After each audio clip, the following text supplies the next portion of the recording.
We late, but I told you I was gonna come through. Um, I'm doing a ramp, so this is just Rampage and somewhat of Smackdown. So this is a Rampage review and a little bit about Smackdown. So let's talk about Smackdown first. Smackdown, I'm gonna be honest with you. For me, Smackdown was kind of mid. It had some good things on it. It was definitely better than from what I was told about Raw. Raw was garbage, but Triple H could have done a whole lot better. Now, obviously, he's still on filler stuff. He's trying to get us to Royal Rumble, which will the build is semi-starting, but it hasn't really started yet.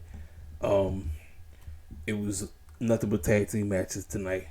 Uh, the one match I like the trios. Well, I mean not trio. Well, you might as well call it trios match. 6-man tag team match. That's a trios. This is what I've been saying. WWE needs some trios titles. Once we have one set of male tag team titles, and then if you want to keep the women's tag team titles, fine. But they desperately need trios titles. The fact that we keep having these factions popping up left and right, WWE is going to have to introduce trios titles moving forward. Um, Team Ricochet versus Imperium, very good match. You know the New Day and them, you know they're going to do great, even though as much as all the shucking and jiving they like to do, they're going to do great. They celebrated Kurt Angle's birthday. Kurt Angle was on the show, and they did a throwback to when he brought the milk truck out, but this time it was Otis and Gable, and he had the other Gable with him, which is very something. That's interesting how he's going to be mentoring the Gable cat that they trying to bring in. They want him to be the next big thing. And we're going to see how that works. But the women's segment, it is what it is. The Bloodline still doing what they got to do. Sheamus is, let me tell you something. Sheamus has been having I'm telling you, this 2022 has been the best year of Sheamus I've ever seen in my life. And I didn't care nothing about Ridge Holland and Butch being aligned with him, but the two of them being with that man it upped they ante. Like, they stock has risen because they've been hanging out with Sheamus. Now, Drew apparently was hurt, so Drew is out. Ray is going to be dealing with Mr. TikTok. It is what it is on that. Trying to think, is anything I'm leaving out before I start talking about Rampage. Yeah, that's about it. NXT, they got their pay-per-view tonight. Same thing with, like I said, I'm going to talk about Final Battle. I'm going to give you predictions. So apparently it's 12 matches. Man, TK. Listen, I understand this is strictly going to be the Ring of Honor roster. That's what it feels like. Based on all the matches that got added to the show, all of these cats that's on this Ring of Honor pay-per-view is going to be on the Ring of Honor show whenever they get this show off the road. So let's talk about it. Rampage opens up. Moxley takes on Konosuke Takeshita. Let me tell you something, man. This was that banger match. Moxley had to get busted open. I was saying, man, Moxley's been doing an excellent job not finding ways to bleed. Boy, as soon as I said that fool had to find himself getting busted open. Man, Takeshita is over like a mug. This boy can wrestle his tail off. He can wrestle, man. That's why this match was great. And the fact that Moxley and Renee, it was sick like a dog. Man, listen, kudos to Moxley putting on the banger match. I just wanted to Konosuke to win. The crowd was into it. The crowd, listen, they was booing Moxley. Konosuke got the crowd to boo Moxley. That's just how over Konosuke is. So he beats him. After the match, Heyman comes out, gets on the mic, says, "We got unfinished business, and I don't care the doctors, as much as I want to wrestle you, the doctors have said I'm still not cleared to wrestle, but I don't care what the doctors know what to say." Then he like jaws the man, lays him out, boom. And then that's when he came back and threw him into the rope, to the side of the pole of the turnbuckle or whatever. And that's when he was all woozy and all that stuff. Then, like I said, that's when Claudio and Wheeler came out there to basically hold off Moxley and everything. Like I said, good first segment, very good opener match. I'm like, TK kind of doing work with Rampage. Then we got this match right here. Now, I love Sheeta. I absolutely adore Sheeta. Sheeta, you might say, when it comes to best women's wrestler on the AEW women's roster, you might have to throw it's Sheeta, it's Jamie, like they the top two. It's Serena Deeb, Athena. Those like the top four right there. I would have been more invested in this match if Excalibur just didn't read this match off. Oh, this is going to be on Rampage. And why? A title that has absolutely nothing to do with AEW television. You see, people have been complaining about TK basically not focusing on AEW television. Dynamite and Rampage is strictly for AEW television, for AEW championships. I don't even know nothing about her Regina DIY championship that she won out there in New Japan. Don't know nothing about that. I know about it, but we don't know. So it's a match that's pointless. It's, oh, we got the women on the show. We haven't seen the Bunny in forever, so let the Bunny get a match with Sheeta. This is why you need certain things that take place on Dynamite to carry over on Rampage, so why we should care about said match. If this was something that was being built up for cats to give a crap about why it's being showed on TV, then I would have had no problem with this. I know and I understand TK wants to please fans about women getting time on TV. I get it. But this was just a throwaway match. This is basically Sheeta to get the up one, because after she beat the brakes off of her, after she won, Jamie came running out there and said, well, you beat her, but you're not going to be able to beat me. And so she raised the championship up, and she looked at her and said, all right, cool. All right. So I think they are they going to be on the Ring of Honor card? They might be. Jamie might be wrestling. This match might be on the Ring of Honor pay-per-view. It might. I might be off. I could be wrong. But actually, what I would do is I would save this for Winter's Coming. I would save that match for Winter's Coming. I would do that match next week on Winter's Coming. That's what I would do. So now we got Big Cass and Lee Moriarty representing the firm against two jabronis, Izzy James and Clayton Bloodstone. I'm gonna be 1,000% with you. I'm watching this. I'm trying to get behind Lee and Morrissey as the tag team.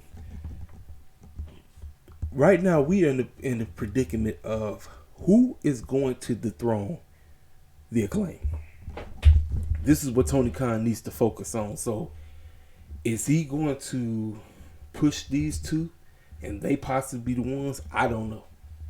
We're gonna see. I'm right here. I'm like this. I'm like, I need to really be more invested in Lee and Morrissey. I need to be more invested. So I get what they had with Stokely. Stokely has this said stable. Technically, they with MJF. They not with MJF. We don't know.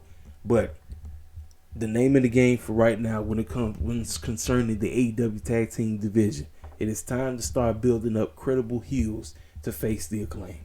That's the name of the game. Moving forward. So we got this matchup. So on Wednesday, Kip Sabian had told OC that he wasn't going to be able to compete, but he had somebody lined up to take him on, facing for the All-Atlantic Championship. Well, it just so happened to be former WWE/NXT UK superstar Trent Seven, who was a part of Mustache Mountain with my main man Tyler Bates. I was like, all right, cool to see the man. Came through. They had a pretty solid match. So right now it looks like Kip Sabian's new stable is the Butcher, the Blade, and the Bunny, and his wife Penelope. So that seems to be like they next stable.